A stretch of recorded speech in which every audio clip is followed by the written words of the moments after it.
Assalamualaikum warahmatullahi wabarakatuh. Sahabat Kombur, kembali lagi saya Putra Andika Siagian. Kita Markombur sore ini bagi sahabat Kombur yang masih tinggal di rumah sendiri maupun di rumah mertua ya.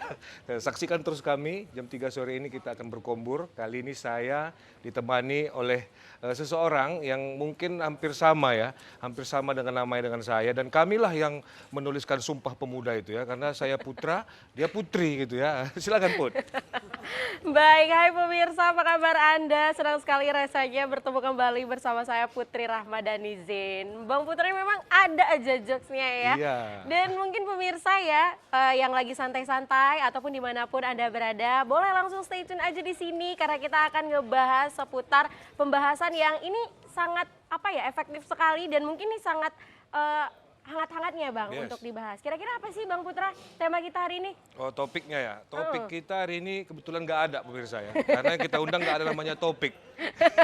Yang ada judul temanya. Masa Tema topik ya. Iya. Iya. Judulnya hari ini. Oh itu jokesnya. Iya. Oh, iya. Cara generasi muda memaknai kemerdekaan. Kita kan bulan merdeka nih, Agustus ya kan. Pokoknya semua ini merdeka lah. Mulai dari Pak Nadiem merdeka belajar ya kan. Orang tuh udah nggak belajar lagi, aku tengok merdeka katanya ya kan. Ini kita mau merdeka 17 Agustus mengenang jasa-jasa para pahlawan. Jadi kita juga ingin tahu sebenarnya apa makna dari kemerdekaan ini. Jadi kan teman-teman nih pasti banyak sekali ya makna dari kemerdekaan ini. Pasti setiap orang memaknainya tuh pasti berbeda-beda. Betul. Nah jadi sudah ada narasumber kita yang luar biasa. Saya perkenalkan dulu ya, ini ada Dr. Rosmaida Sinaga. Iya, ibunda Selamat kita. sore Ibu. Sore. Sorry Ibu. Ini salah satu sejarawan. Sejarawan, iya. Jadi kita mau tanya ini sejarah-sejarahnya nanti ya. Sebenarnya ini salah mungkin ini Kenapa? pemirsa, sejarawan. Harusnya Ibu ini sejarawati. Sejarawan Bu, sehat Bu? Horas Bu? Horas. Sehat-sehat Bu ya. Oke, merah merona nampaknya Bu ya. Iya. Sesuai dengan merdeka dengan gitu Bu ya, 17-an. bulan merdeka 17 Agustus.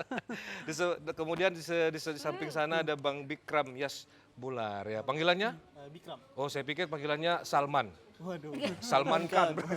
Salman Khan. Bang Bikram ini duta bahasa Sumatera Utara ya, Masya Allah. Sehat Bang? Sehat, Bang. Alhamdulillah ya, masih tetap semangat ya. Semangat, Bang. Sebagai tokoh muda yang baru saja dikirim ke luar negeri nampaknya ya. Berkeliling luar negeri, student exchange katanya ya. Iya, bener, Bang. Nanti kita korek-koreksikan informasinya ya. Boleh, Kira-kira di sana itu bagaimana ilmu yang didapat ya kan. Mungkinkah sudah ada calon-calon nyonya di sana gitu.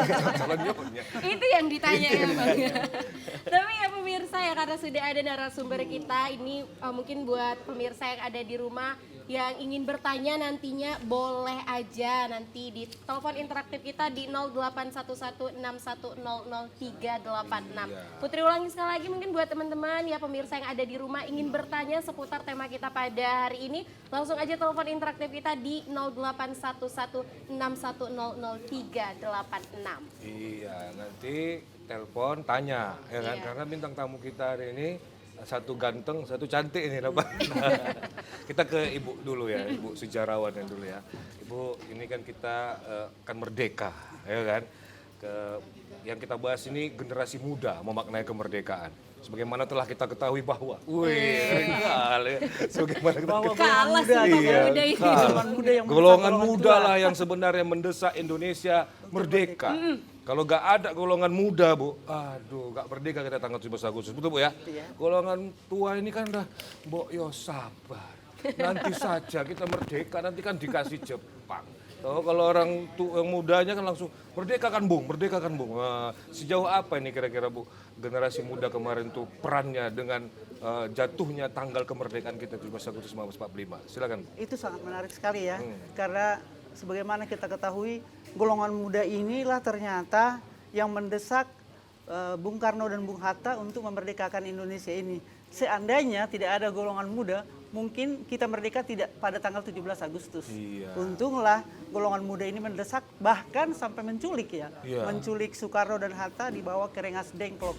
Dan di sanalah dipengaruhi sehingga beliau itu berkenan untuk memerdekakan Indonesia dan mereka dibawa kembali ke Jakarta ke rumah Laksana Maeda. Laksamana Muda Maeda. Laksana Muda Maeda ini untuk merumuskan naskah proklamasi sehingga tepat pada tanggal 17 Agustus hari Jumat 1945 itu proklamasi itu disampaikan oleh Soekarno. Wah, mantep kali. Nggak ada tokoh pemuda kayak Bung Ikram ini nggak bisa.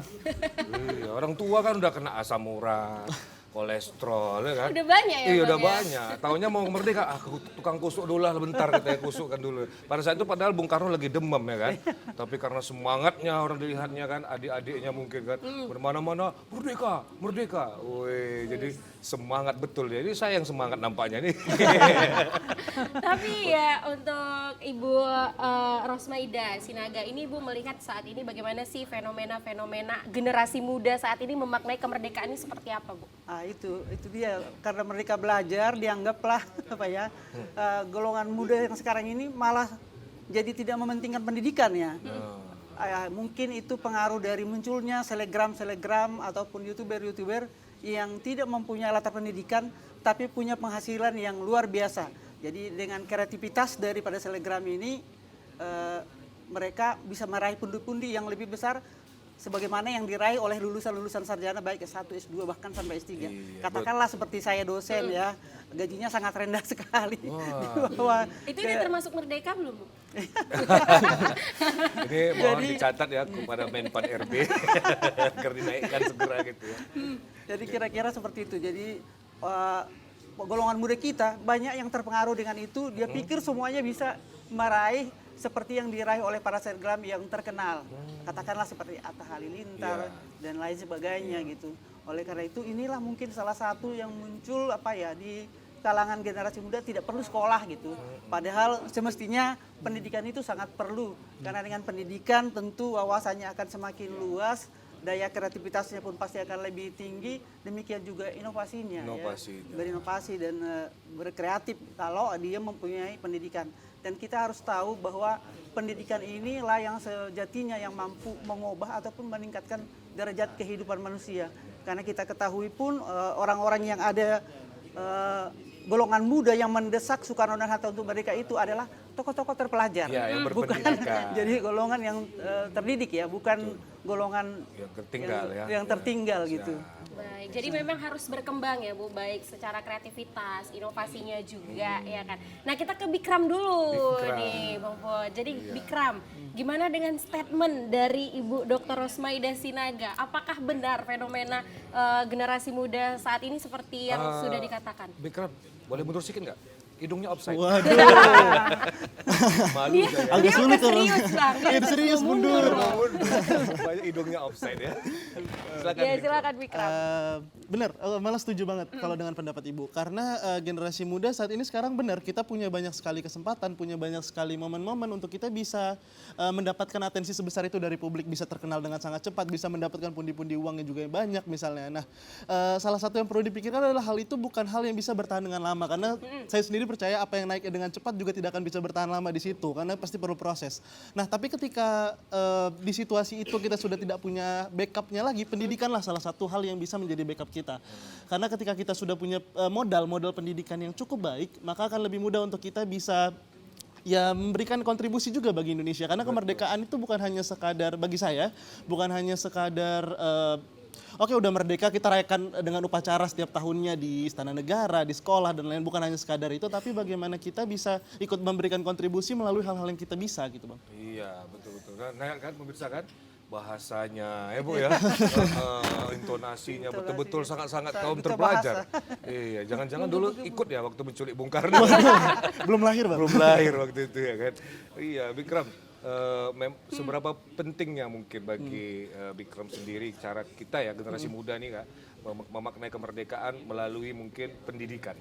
Oke, kalau menurut saya sendiri penting banget Bang, karena ya kemerdekaan itu bisa ujung tombak kemerdekaan itu adalah kita generasi muda gitu. Oke, kemerdekaannya udah selesai, kita sudah merdeka, tapi setelah itu tanggung jawabnya ada di kita, ada di generasi muda. Jadi kita perlu memberikan kontribusi kita dalam bentuk banyak hal, terutama pendidikan. Ketika kita sudah terpelajar, kita punya pendidikan dengan dasar yang baik, dengan modal yang baik, maka kita akan memberikan kontribusi yang baik juga bagi negara gitu. Karena Indonesia kan punya visi misi misalnya jadi generasi emas 2045 gitu. Nah, gimana caranya kalau misalnya pendidikannya aja belum di-set dengan baik gitu. Betul.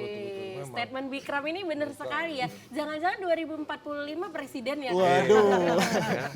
Presiden. Gak ada yang tahu ya. Iya, Nah, kita ke Ibu Rosmaida tadi. Kita sudah mendengarkan statement dari Bu Rosmaida bahwa pendidikan adalah hal yang penting. Nah, Ibu sebagai seorang dosen ya Bu, melihat mahasiswa-mahasiswa ini sudah merdeka nggak Bu? Baik dalam hal pendidikan ataupun dalam hal di lingkungannya, gimana Bu? Ibu melihat mahasiswa-mahasiswa Ibu nih, mantau nih ada yang melihat nih Iya, sekarang nonton ya kan. ini guru saya, dosen saya nih. Iya. Ini kemarin nggak tanda tangan skripsi saya nih. Baik, Ketahuan ya. kebetulan saya dosen di Unimed, jadi kalau mahasiswa saya mungkin mereka tidak merasa merdeka karena terlalu banyak tugas yang diberikan kalian itu kali. Benar-benar ya. Seperti itu catatan ya Bu ya. Ada tugas-tugas yang harus mereka lakukan itu, ada 6 tugas kalau di Unimed itu, yaitu tadi setiap minggu dia harus membuat laporan bacaan. Lah, terus critical journal, critical book, mini riset, rekayasa ide, project. Tapi mereka tidak sadar bahwa setelah mereka melakukan itu, mereka akan mendapat hasil yang lebih baik. Saya bisa nyatakan seperti itu karena kebetulan saya juga mengajar di PPG Prajabatan yang lulusan S1 kami. Mereka dengan mudah mengerjakan semua tugas-tugas yang kami berikan pada pendidikan profesi guru. Artinya tugas yang berat ketika mereka lakukan di S1 itu sangat membantu mereka dalam melaksanakan tugas-tugas yang selanjutnya. Iyalah. Jadi Karena di dengan luar demikian sana pendidikan walaupun itu berat berat bagi mereka menjalaninya, tapi buahnya akan manis. weh, buahnya akan manis. Beda dengan Dilan ya. Kalau Dilan bilang kan rindu itu berat, biar aku saja katanya. Itu lain ya. Benar sekali. Berarti belum merdeka ya Bu? Gimana anggapan mereka? Anggapannya. Anggapan mereka. Sebenarnya sudah merdeka. Sudah lah. merdeka. Sudah merdeka Iya, lah. sudah merdeka. Tugas-tugas Karena itu kan jalan Bagi saja. mereka tugas itu memberatkan, padahal tugas itu sebenarnya asik kalau dinikmati gitu. Iya. Sebenarnya kan tugas itu proses. Kalau kata Bikram tadi nggak ada yang mudah gitu ya. Jadi semuanya tuh butuh proses ya kan. Nggak ada yang instan ya. Iya, mie instan aja masih dimasak. Masih gitu ya. dimasak. Betul. Baik, nah mungkin untuk Bu Rosmaida terlebih dahulu nih sebelum kita bertanya lagi kepada Bikram. Bu Rosmaida ini kan tadi kita sempat cerita bahwa ternyata pernah mengajar di Papua. 25 tahun saya jadi dosen di Universitas Cendrawasih Jayapura. Wah, luar biasa sekali, 25 tahun. Berarti baru di Medan sekitar 7 tahun. 7 tahun, 2016 saya, tepatnya 2016 pindah ke Unimed. Iya, Tapi bagaimana? nggak ada mirip-miripnya logat Papua Bu ya, malah lebih ke logat Toba. Masih hampir mirip. kental, Kental masih sekali kental Bataknya. daerah Batak itu Iya, ya. susah Bu ya. Susah. Susah Karena merubahnya. itu identitas, jadi saya tidak mau menghilangkan. Oh gitu, mantep kan. Iya, Karena kan Luar biasa. tidak ada orang meminta dilahirkan sebagai apa kan. Iya, Kan betul, Tuhan betul. yang menentukan. Betul, betul, Jadi betul. apa yang diberikan Tuhan itu saya Identitas, syukuri gitu. iya. Termasuk Identitas kita pada Jadi hari tidak ini perlu, ya. Tidak perlu malu sebagai orang Batak. Iya, apalagi sebagai orang Indonesia ya Apalagi kan. sebagai orang Indonesia gitu. Harus bangga gitu Harus ya. bangga. Nah Bu, mungkin bisa ceritakan ke kita bagaimana sih kondisi di Papua? Pasti kan berbeda sekali ya untuknya di Medan, Sumatera Utara itu bagaimana baik kondisi pendidikan, generasi mudanya Yes. itu bagaimana? Kalau boleh jujur ya, dan tidak menyinggung pemerintah sama sekali. Tapi saya menyatakan apa yang nyata yang saya lihat di lapangan. Bagi saya, jauh sebelum Otsus ya, sebelum Otsus. Otonomi khusus. Sebelum otonomi khusus itu jauh dari kata merdeka. Karena mereka sangat sulit untuk memperoleh akses ke pendidikan, akses untuk keamanan, akses untuk ekonomi, semua susah diraih. Salah satu buktinya, universitas satu-satunya sebelum Otsus hanya satu, Universitas Cendrawasih. Cendrawasih. Padahal kita tahu luas Papua itu 1,5 kali Pulau Jawa. Di Jawa itu berapa universitas? Bahkan setiap kabupaten, bukan hanya provinsi ya, setiap kabupaten ada universitasnya. Tetapi Papua yang demikian luas itu hanya satu saja.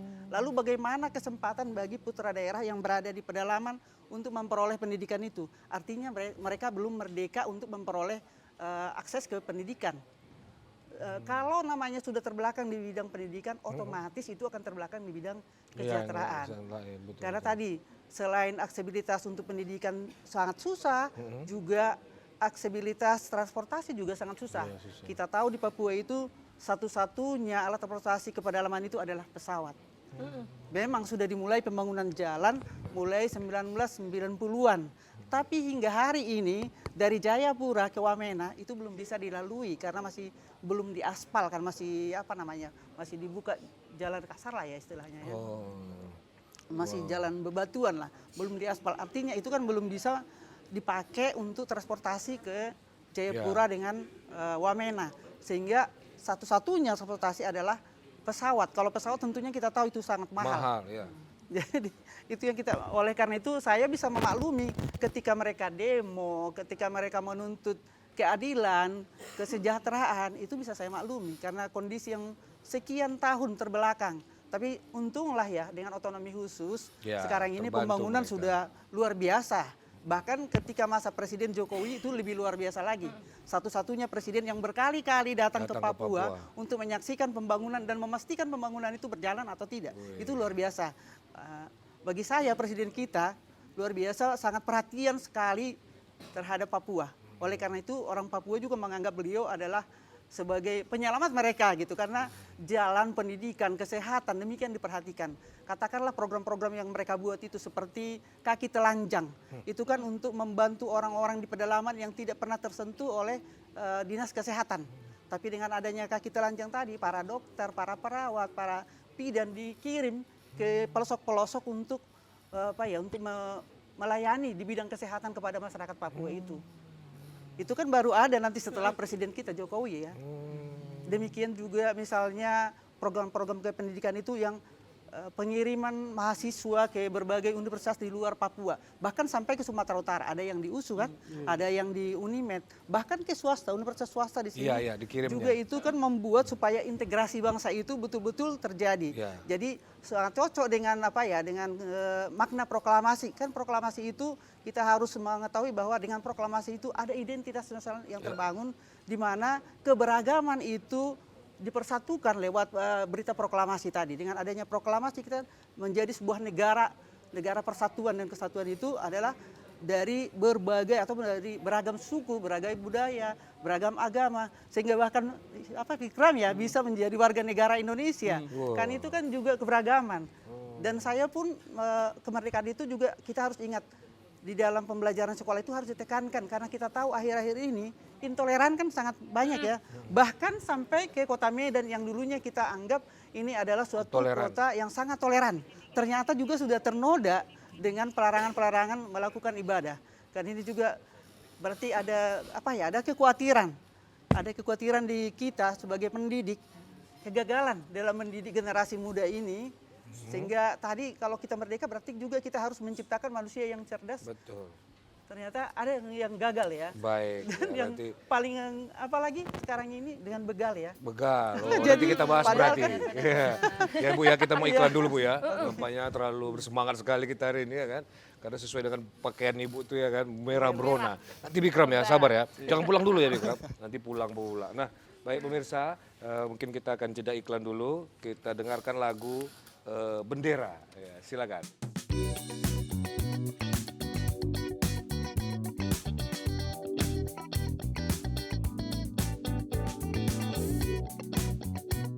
Sahabat Kombur, balik lagi putra dan putri Markombur ya. Putra putri Markombur kembali dengan tema cara generasi muda memaknai kemerdekaan. Ini tema ini memang harus kita tanyakan kepada Bikram nampaknya ini ya. Langsung ke generasi mudanya. Gimana sebenarnya cara-caranya, tips-tipsnya? Apakah bisa memaknai kemerdekaan ini dengan ikut geng motor gitu ya? Terlalu merdeka gitu ya. Silakan Bikram. Justru kalau menurut aku pribadi itu kita punya banyak banget kesempatan. Generasi muda sekarang dikasih akses sebesar itu, dikasih kesempatan sebesar itu terbuka lebar. Mungkin tadi Bu Ros cerita itu tentang media sosial. Kita benar-benar bisa diberikan kesempatan untuk mengunggah apapun. Kita bebas mengunggah apapun di sosial media asal kita tahu batasannya semana sebenarnya. Nah, salah satu caranya adalah dengan mengunggah hal-hal yang baik gitu. Hal-hal yang baik yang bisa membawa nama Indonesia ke kancah internasional sebenarnya. Mungkin dari hal-hal kecil, mungkin bisa kita lihat ada beberapa selebgram mungkin yang mengunggah video mungkin kalau di tahun lalu, tepatnya tahun lalu pada saat kemerdekaan banyak selebgram perempuan yang mengunggah tentang makeupnya, tutorial makeupnya, sehingga dia berubah dari makeup yang biasa dan berubah ke makeup yang untuk menggambarkan kemerdekaan gitu. Mungkin itu sangat viral dan sampai ke dunia luar gitu, sampai ke tingkat internasional, bisa dilihat sampai puluhan juta penontonnya gitu. Nah itu adalah salah satu cara memperkenalkan Indonesia yang baik dan benar gitu. Karena ketika kita punya kesempatan itu, kita punya wadah itu, tapi kita tidak gunakan dengan baik kan akan sia-sia dan akan bahkan bisa merusak nama Indonesia gitu sih Bang. Indonesia bahkan kita anak-anak muda sekarang ini pemirsa nggak perlu lagi berjuang dengan senjata, ya kan? Iya. Nggak perlu lagi berjuang dengan tetes darah, keringat dan air mata. Sebenarnya sekarang lebih instan gitu ya Bang. Iya. Cuman balik lagi gimana generasinya ini, generasi muda ini memaknai. Kalau dulu mungkin pakai bambu runcing gitu Iya. ya. Dulu Abang sempat ngerasain nggak sih? Oh enggak. Enggak ya? Waktu itu abang sunat Jadi sebenarnya pakai Abang ini gunting. generasi Masa pakai bambu runcing kita sunat? Jadi sebenarnya Abang ini generasi mana? Kalau kami kan generasi muda. Saya gitu. kolonial sebenarnya. Bukan milenial. Memang menampaknya seperti tua kali pemirsa berarti ya. Enggak, harus jiwanya harus jiwa muda, Bang. Tapi memang anak kalau mahasiswa zaman dulu, seingat abang itu dulu susah kali pemirsa untuk makan ya kan. Mereka tuh, waduh kadang tiap hari tuh pagi telur, siang telur, susah, tempe, tahu gitu. Kalau sekarang pagi makan soto, siang makan kari, malam makan rendang. Rupanya mie instan. Rasanya doang.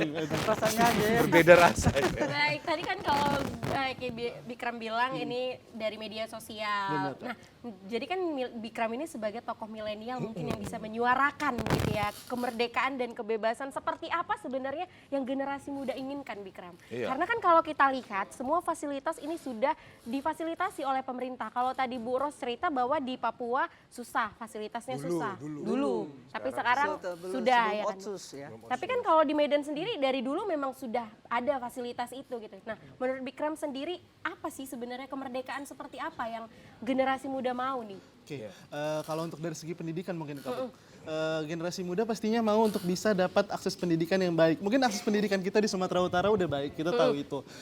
Tetapi dengan adanya Merdeka Belajar yang dicanangkan oleh Pak Nadiem Makarim itu menurut saya salah satu bentuk memperluas kemerdekaan itu. Kita sebagai mahasiswa bisa mendapatkan kebebasan untuk misalnya bisa magang merdeka, bisa untuk mengajar gitu. Nah itu banyak sekali kesempatan-kesempatan yang diberikan, bahkan juga untuk berkuliah di luar negeri. Itu merupakan salah satu kesempatan dan kebebasan yang bisa diberikan oleh oleh pemerintah kepada mahasiswa Bahkan untuk bisa sampai S3 ya. benar banget bang. Beasiswanya benar-benar ada di mana-mana dan kita cuman kita generasi muda pasti tahu gimana cara mengaksesnya, gimana cara kita mau atau enggaknya aja sebenarnya. Tapi sekarang ini kita lihat banyak generasi muda itu yang mungkin sudah diberikan kenyamanan seperti itu, pemirsa ya, masih kurang. Benar. Masih pengennya, janganlah beasiswa aja, kasih gaji lah 5 juta per bulan. Manusia, Bang. Gak ada puasnya. Iya, nggak ada puasnya, selalu merasa kurang gitu ya. Sama masa kurang. Tapi kalau menurut Bikram sendiri sudah sangat luar biasa ya. Perlahan-perlahan Aksesnya. menuju ke arah yang lebih baik bang menurut aku pribadi karena ya lama-kelamaan proses-proses dari Merdeka Belajar terutama itu yang paling bisa dilihat langsung terutama kami sebagai duta bahasa itu sangat berpegang teguh dan melihat perkembangannya dari Merdeka Belajar ke berapa sampai ke berapa dari revitalisasi bahasa daerah sampai akhirnya ke penyediaan buku-buku literasi juga yang cukup mungkin tadi yang Ibu cerita ke Papua dan ke daerah-daerah yang mungkin 3T itu lebih diperluas untuk pengiriman buku jadi supaya setiap anak muda terutama anak-anak yang memang membutuhkan itu bisa mendapatkan akses yang layak. Akses gitu. buku tadi ya. 3T tertinggal, Terluar dan terdalam. terdalam. Wah, 3T berkali. Kayak lagu Peter Pan ya. Terdalam. Dan Bikram pernah melakukan itu di Duta Bahasa. Pernah bang, kemarin waktu ke nasional, waktu sebelum ke nasional untuk Duta Bahasa tingkat nasional kami pergi ke daerah Simalungun. Jadi kami bekerja sama dengan rumah literasi yang ada di sana untuk memberikan edukasi. Terutama kami memberikan cara permainan supaya mereka tidak lupa akan bahasa daerahnya. Jadi lebih ke bahasa daerah sebenarnya bang. Oh, lebih ke bahasa daerah ya. Oh, mana mungkin mereka lupa sama bahasa Lupa, daerah? Pak. Lupa, Mau juga ya? Kalau Simalungun itu jeleknya Pak, karena kebetulan saya Simalungun. Oh gitu. Jadi kalau ada misalnya 3 orang Toba, 5 orang Simalungun, nanti dia berbahasa Toba. Jadi gampang berasimilasi. Gitu ya. Jadi bahasa Jawa. Nah, mereka jadi bahasa Ya, Toba coba ya. kita lihat saja kota Pematang Siantar. Bahasa kedua setelah bahasa Indonesia adalah bahasa Toba. Padahal itu ibu kota Kabupaten Simalungun dulunya sebelum dipindahkan ke Pematang Raya. Tapi mereka menggunakan bahasa Bahasa Toba bahasa yang kedua setelah bahasa Indonesia.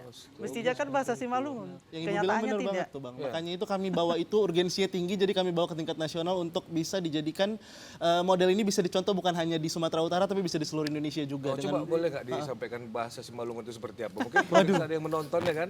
Misalnya seperti mengucapkan kalau di Kitakaru menjua-jua, kalau di Ora Simalungun Sama, Ah, terima kasih yang berbeda. terima Dia kasih. tetupa gitu. Oh, kemarin saya di Bali matur suksma. Dia tetupa. Matur nuwun ya kan beda-beda ya Bu ya. Iya. Aduh. Baik, berarti memang cara generasi muda memaknai kemerdekaan ini memang berbeda-beda ya Bang. Memang tergantung bagaimana seorang milenial ini atau generasi muda ini memaknai, bahkan bisa menggunakan media sosial ya untuk memperkenalkan Indonesia, bahkan untuk memaknai kemerdekaan itu sendiri. Ya kita kan udah merdeka nih, udah merdeka jadi jangan lagi takut ya kan, takut misalnya mau berekspresi atau takut mau berkreasi, betul ya? Selagi masih di batas yang normal dan nggak mengganggu Sesuai siapapun. dengan boleh, Pak. nilai-nilai luhur lah. Bener Ya, banget. nilai luhur yang tertuang dalam pembukaan undang-undang dasar kita kan. Jangan pulanya nanti sampai di TikTok menyalahi yang gitu. lain ya kan.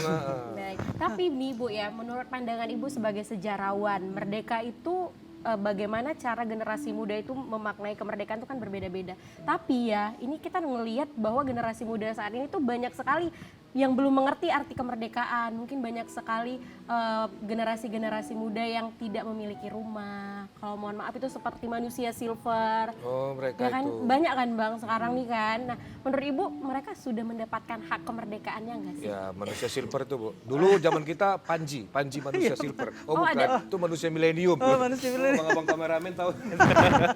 Iya. Kan mungkin banyak Itu dia. pengamen gitu. Ya. Gimana tanggapan? Sebenarnya itulah ya tadi aksesnya, dia belum memperoleh akses untuk ke pendidikan, secara ekonomi juga tidak memperoleh. Pastilah ya Bu, kalau Iya. pendidikannya Jadi pun kalau kurang ya ya, kan. otomatis kan ekonomi Oh, juga pasti akan jatuh. dia menurun juga kan. Satu-satunya sebenarnya cara yang paling cepat untuk meningkatkan derajat hidup kan itu pendidikan.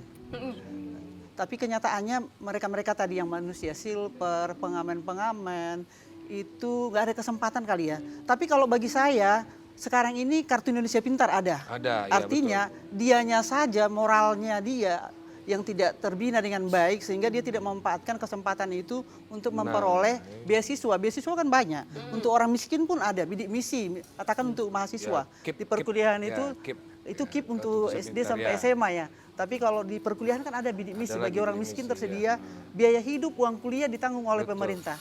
Jadi sebenarnya tidak ada alasan untuk tidak mengejar mimpi lewat dunia pendidikan. Karena tadi semua disediakan oleh pemerintah kita. Betul, itu dia Ya, sebabnya. jadi ada juga memang mentalnya mental pengemis kali ya. Ah. Itu mental pengemisnya yang ada. Kalau dia mau, itu kan tergantung kemauan dari seseorang itu. Semiskin apapun dia, toh akses ke pendidikan sudah tersedia, terutama Sumatera Utara.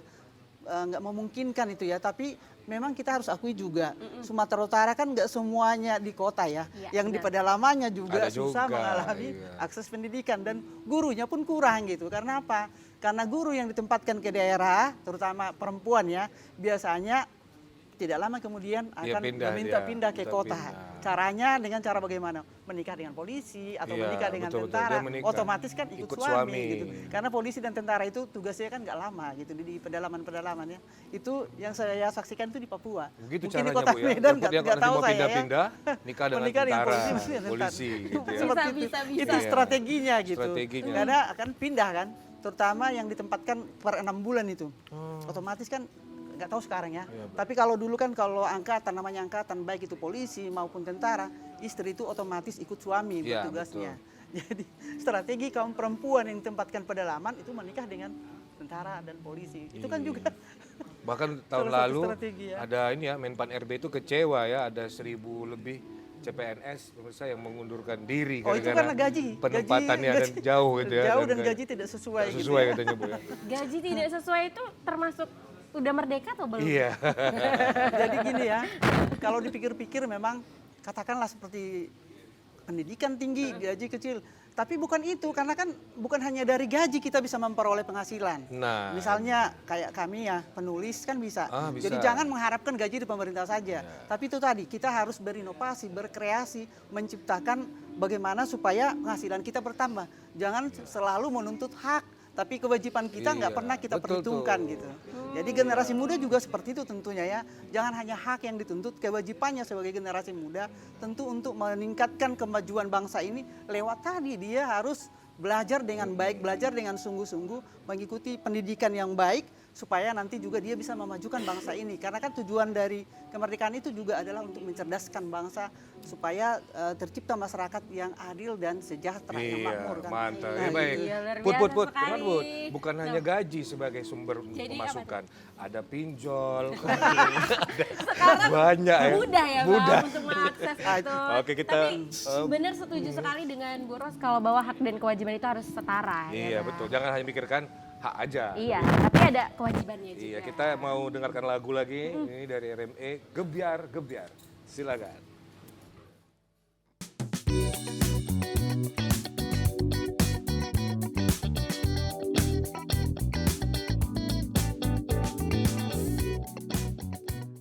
Sahabat Kombur, balik lagi kami akan berkombur ya tentang cara generasi muda memaknai kemerdekaan. Merdeka, wah, merdeka, semangat. Ibu-ibu udah pasang bendera di rumah? Jangan lupa, Abang udah pasang belum? Itu dia. Udah? Udah. Haruslah, karena kan kita merdeka ya. Harus memaknai kemerdekaan ini. Ya, coba kita ke Bikram lagi nih. Ya, Bang Bikram ini saya mau tanya, kemarin kan dengarnya pernah pertukaran pelajar nih ya ke negeri Upin dan Ipin ya. Negeri jiran, negeri tetangga kita. Kira-kira apa yang didapat di sana mungkin mengenai tentang apa namanya yang budaya, pertukaran budaya kah, atau melihat tentang kemajuan teknologi kah, atau lain-lain, apa yang membedakan Indonesia lebih unggul lah kita bilang daripada negara jiran tersebut. Silakan. Nah, itu baru aja, itu udah saya jalanin kemarin selama 6 bulan Bang, 1 semester, prosesnya cukup panjang. Lama ya, sebenarnya. sampai Lama, 6 bulan 1 semester. Nah, di sana belajar kultur baru, ketemu orang-orang baru, dan kebetulan di sana kami ditempatkan sama murid-murid lokal. Jadi di sana tuh universitasnya nggak boleh ada murid selain pribumi, jadi harus suku Melayu. Gitu. Di sana itu masih ada pribumi dan non universitas pribumi. gitu, benar. Oh, tinggalnya nggak di mes kan? Kami tinggal di kayak kondominium dekat situ. Oh, keren kali. Waktu itu abang di masjid pemirsa ya. Numpang yang terakhir di masjid. terus. Gitu Bang. Jadi kami belajar kultur baru, ketemu orang-orang baru tuh setiap hari kami satu kelas sama mereka gitu. Jadi kami berinteraksi sama mereka, apa yang diajarkan. Melayu atau use English sih, yang menggunakan bahasa Inggris. Menggunakan bahasa Inggris. Bahasa Inggris? Iya, karena kan international student kan maksudnya dia harus menggunakan bahasa Inggris gitu. Internasional. Karena yang datang dari sana bukan cuma kami, ada dari Nigeria, ada dari Pakistan dan lain-lain, ada beberapa negara yang datang, dan juga bukan hanya dari Sumatera Utara. Oh gitu. Gitu. Nah, jadi ketika kita belajar sama mereka pastinya ada beberapa perbedaan-perbedaan, terutama kalau di Malaysia itu kan sistemnya itu dia kalau misalnya hukum sendiri, dia itu berkiblatnya ke Inggris gitu, Kak. Ke Inggris. Ya. Nah, jadi sistemnya kan beda sama kita yang di Indonesia. Kita kan kiblatnya ke Belanda gitu. Nah, mungkin cara belajarnya itu adaptasi yang baru dan kita bisa banyak belajar hal baru. Tapi salah satu yang aku lihat selama 6 bulan gitu nih, pasti selama 6 bulan prosesnya kita jadi kangen banget sama Indonesia ketika kita udah nggak di Indonesia gitu. Itu salah satu hal yang sangat memorable, dan yang bisa kita lihat dari mahasiswa-mahasiswa di sana adalah aku sempat ngobrol sama mereka dan mereka cerita kalau misalnya bahasa di Malaysia itu ternyata mereka tidak menggunakan satu bahasa khusus, karena ada 5 bahasa yang mereka gunakan kalau tidak salah, seperti English, Melayu, Hokkien, bahasa India juga termasuk jadi bahasa yang memang bisa dikuasai oleh murid-murid di sana gitu Bang. Nah, Semua bisa pakai bahasa. semua bisa, tapi di situ terletak malah lebih unggul Indonesia di mataku. Karena Indonesia sebenarnya dari Sabang sampai Merauke, kita bisa tahu Indonesia lebih luas daripada Malaysia pastinya. Nah, tapi di situ kita bisa bersatu dengan menggunakan bahasa Indonesia gitu. Indonesia benar-benar mungkin lama-kelamaan ada penurunan penggunaan bahasa Indonesia, tapi dengan adanya kesadaran dari masyarakat Indonesia khususnya generasi muda, itu lama-kelamaan itu bisa unggul. Karena ada satu yang benar-benar digunakan ketika kita ada di Malaysia, mungkin mereka tidak menggunakan satu bahasa khusus.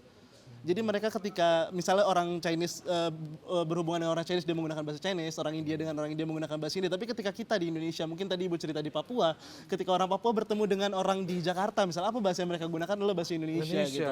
Itu unggul dari Indonesia karena kita tahu mereka benar-benar mencari satu kesamaan dan dipersatukan oleh sebuah bahasa gitu. Itu unggul sih Bang. Kami putra-putri Indonesia Iya, ya. Sumpah Pemuda yang ketiga tuh. Berbahasa satu, bahasa Indonesia. Indonesia. Betul-betul berarti ya bahasa Indonesia. Bener Bang. digunakan. Itu sih salah satu keunggulannya Salah kelihatan. satu keunggulan daripada yang lain ya. Kalau mereka Tapi enggak. mungkin Bikram sendiri ada nggak sih merasakan culture shock gitu Ya. ketika dari Indonesia tiba-tiba ke Malaysia gitu, mungkin baik dari apanya gitu, apa sih perbedaan mungkin yang sangat signifikan Oke, kalau yang sangat signifikan lebih ke ini sih, Kak, lebih ke gimana sistem belajarnya. sistem belajar? Gimana di sana belajar? Kenapa? Bro? Kalau di Indonesia mungkin kita lebih ke belajar materi. Nah di sana tuh sistemnya satu mata kuliah itu ada dalam 1 minggu tuh ada 2 kali belajarnya. Yang pertama belajar materi dan yang kedua tutorial. Jadi kita praktekkan langsung apa yang kita pelajarin. Walaupun hukum sekalipun. Walaupun hukum sekalipun. Jadi ada benar mungkin kalau hukum kan nggak bisa kita praktekkan langsung Bang, tapi ketika kelas tutorial tuh kita bahas kasusnya apa yang sebenarnya terjadi gitu. Kalau di Indonesia mungkin kita masih lebih terfokus ke materi aja gitu. Nah, salah satu culture shock yang lagi Kak Put, mungkin ini mahasiswa di sana itu benar-benar sudah diberikan akses yang baik terhadap teknologi. Jadi mereka diberikan loan ataupun pinjaman oleh pemerintah di sana ketika mereka masuk pre-university. Jadi setelah SMA mereka ada masuk pre-university, baru mereka masuk universitas. Jadi ketika nilainya sudah mencukupi, baru mereka bisa masuk ke tingkat universitas. Nah, mereka diberikan pinjaman untuk membeli misalnya tablet dan laptop gitu. Jadi setiap mahasiswa di sana, apapun latar belakangnya, bagaimanapun ekonominya, dia diberikan pinjaman untuk bisa mendapatkan akses yang sama dulu dengan semua orang supaya bisa belajar dengan sama gitu. Jadi ketika itu cukup culture shock karena setiap orang di sana misalnya kita lagi belajar semua punya tablet gitu. Kalau kita di sini Bu itu bahaya Bu ya. Kasih seperti itu malah digadekannya nanti. Ya kan? Digadekan ya kan. Bu? Masalahnya Kota Medan pegadaian. Iya langsung ya kan. Apalagi di daerah Unimed ya Bu ya. Iya banyak ya kan. Betul ya kan kalau kita seperti itu. Nah Bu kalau di Papua sejak Ibu tinggalkan kemarin lah 25 tahun pasti sudah sangat berubah ya kan. Mungkin saya pernah dulu mengingat ada juara Olimpiade Fisika Internasional dari tanah Papua. Itu kan sangat luar biasa kan Bu. Karena kebetulan saya juga salah satu atlet Olimpiade Fisika tersebut. Ya, jadi bangga betul. Itu ternyata bisa kan Bu? Bisa. SDM-nya ternyata bisa juga menjadi Unggul unggul. gitu ya SDM-nya ternyata. Gimana itu Bu? Itu tadi karena memang aksesnya. Kebetulan mereka diajar oleh Pak Yohanes ya. Iya, Jadi ada Yohanes seorang Surya. Yohanes Surya membuat tawaran ke Pemda Papua itu. Kasihlah sama saya yang kamu anggap paling bodoh, saya akan didik. Jadi Woi. sebenarnya ya, kalau kita dididik dengan baik, nggak ada kok orang bodoh. Karena kan Tuhan itu menciptakan semua sama. Unggul. Ya. Jadi segambar dengan Tuhan kan kita Iya, diciptakan. betul, Artinya tidak ada orang bodoh, yang ada orang malas. Iya, Iya. betul. Jadi kebodohan itu tidak ada. Otaknya semua sama diberikan Tuhan. Hanya tadi mengolahnya kita itu. Apakah kita pergunakan otak kita ini dengan sungguh-sungguh atau tidak, itu yang berbeda. betul. Jadi ada orang yang malas kan. Sebenarnya kalau kita merdeka itu kemalasan itu harus dibuang. Kalau ingin hidupnya sukses, ya malas itu memang dibuang, bila penting dikubur lah ya. Dikubur Jangan lah ya. ada rasa malas. Jangan ada lagi Iya. terasa malas. Ini yang kita lihat kan banyak generasi muda itu orang tuanya sudah menyiapkan makanan, dia masih tidur ataupun main HP di kamar ini tidur dia. kan. Nah ini pengalaman pribadi Putri nampaknya ini. Ya. Makanya gimana? Artinya Iya kan, kata dia mah gak ada kena aku kan kayak gitu ya kan. artinya itulah kemalasan tadi itulah yang membuat dia bodoh kan. Karena tadi terbukti itu di Papua begitu diajar matematika Bisa. banyak kok yang pintar-pintar, banyak. Katakanlah sekarang program dari Pemda sana menciptakan 1.000 dokter dan sudah tercapai kan. Yang dulu kita anggap S3 orang ya, Papua itu dokter ya ya? terbelakang, dan mereka S3-nya bukan di dalam negeri saja tapi juga keluar negeri.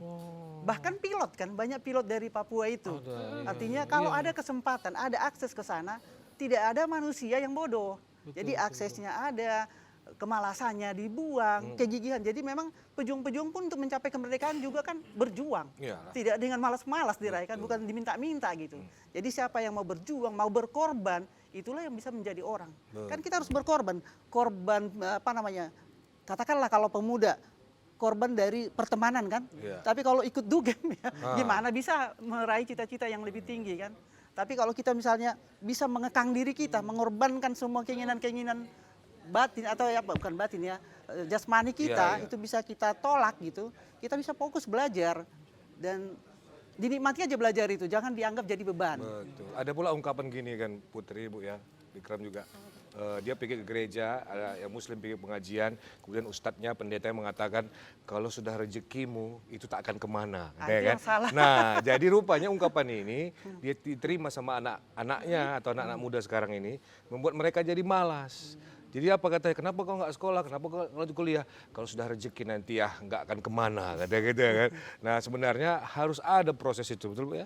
Harus ada proses itu harus kita lewati. Sudah selesai nanti anak kita, mungkin lelah dia ujian melalui proses itu, barulah keluar kalimat tersebut. Ya kan Bu?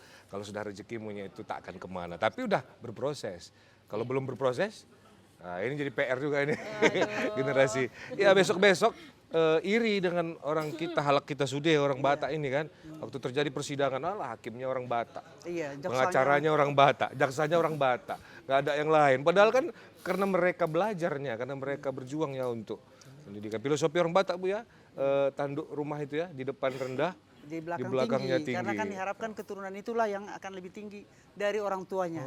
Jadi katakanlah seperti ayah saya dulu guru SD. Jadi sejak kecil saya sudah disampaikan bahwa kamu harus lebih tinggi dari bapak. Kalau bapak kamu guru SD, kamu minimal guru SMP. Iya, Sudah gitu seperti itu kan. caranya, Bu, ya. Artinya kalau S1 orang tuanya minimal anaknya S2 gitu. S2. Iya, sekarang memang S Dan ini laku itu banyak yang di Indonesia. ditanamkan oleh orang Apalagi tua. Jadi panas-panas harus ya, Pak? Iya, SD, SMP, SMA gitu ya. Nah, kita udah di penghujung mungkin ini kita berikan apalah ya closing statement masing-masing dari Bikram dulu, nanti ditutup dengan ibu kita kan. Intinya menyampaikan kepada pemirsa bahwasanya bagaimana kita generasi muda ini Bikram ya, termasuk Bikram yang sudah dapat pengalaman ke luar negeri nih. Benar sekali. Jadi lebih merasakan gimana culture-nya dan perbedaannya. Jadi mungkin boleh berikan pesan-pesan Motivasi kepada, ya kan Iya, untuk motivasi. maknai kemerdekaan ya. Silakan kepada Bikram. pemirsa yang ada di rumah, silakan Bik. Oke, mungkin khususnya untuk generasi muda ya, kita sekarang punya banyak sekali kesempatan, kita punya banyak sekali akses. Percayalah bahwa kita adalah tonggak dari generasi muda. Kita merupakan garda terdepan untuk bisa menjadi penerus dari kemerdekaan Indonesia. Karena ketika kita tahu kemerdekaan itu bukan hanya selesai pada saat itu, tapi kita juga harus terus berjuang untuk mempertahankan itu. Nah, ketika kita generasi muda, kita punya banyak sekali kesempatan, berikan yang terbaik. Jangan takut untuk ambil kesempatan, karena kesempatan akan datang setiap harinya. Ketika kita tidak ambil, mungkin kita akan melewatkan satu kesempatan yang benar-benar berharga gitu. Jadi kesempatan apapun ambil aja, coba aja, jangan takut, jangan juga takut bersaing sama orang lain, karena saingannya sebenarnya diri kita sendiri. Jadi ketika kita udah berikan yang terbaik, bener mungkin tadi kata Abang, pasrahkan aja apapun, kalau rezeki udah diatur, tapi usaha dulu. Yes. Berikan yang terbaik dulu, ketika memang hasilnya gimana pun, pasti ada yang bisa kita ambil dan ada pengalaman dan pembelajaran dari situ. Gitu. Luar Mantap biasa sekali. Ya, terima kasih Bikram. Mungkin dilanjutkan Ibu. Baik, kalau menurut saya cara di dalam memaknai kemerdekaan itu adalah tetaplah berjuang. Karena apapun itu yang akan kita raih, kalau tanpa berjuang hasilnya tidak akan bisa maksimal. Jadi perjuangan itu tidak pernah membuahkan hasil yang tidak maksimal. Oleh karena itu jangan pernah lelah dalam perjuangan, tetaplah belajar karena memang pendidikan itulah yang penting untuk meningkatkan derajat manusia tadi. Oke, baik, luar Luar biasa biasa. sekali closing statement yang menutup perjumpaan kita. Karena memang benar ya Bang Putra, bahwa sebenarnya yang menjadi musuh kita adalah diri sendiri. Yes. Ya, bukan orang lain Bukan sebenarnya. orang Dan lain. mental, kalau tadi kata Bu Ros, mentalnya itu sebenarnya yang salah. Jadi nggak boleh mentalnya malas. Jadi harus memang Iya, berani gitu ya Bu. Jangan Jadi mental pengemis. jangan gitu. mental pengemis. Ya. Terima Jangan kasih Bu mental- ya, mungkin sudah datang ke sini. Terima kasih Bikram juga ya. Baik pemirsa, saya akan sampaikan satu quote terakhir ya untuk memaknai kemerdekaan ini. Kita pernah mendengar kata-kata Bapak proklamator kita, gantungkanlah cita-citamu setinggi langit. Karena jika kau terjatuh, berarti tidurmu kurang ke tengah. Nah, itu dia. Terima kasih. Serius ya. Saya Putra Andika Siagian undur diri dulu bersama rekan saya. Dan saya Putri Rahmadani Zain, terima kasih atas perhatian Anda. Sampai jumpa. Nah, silakan.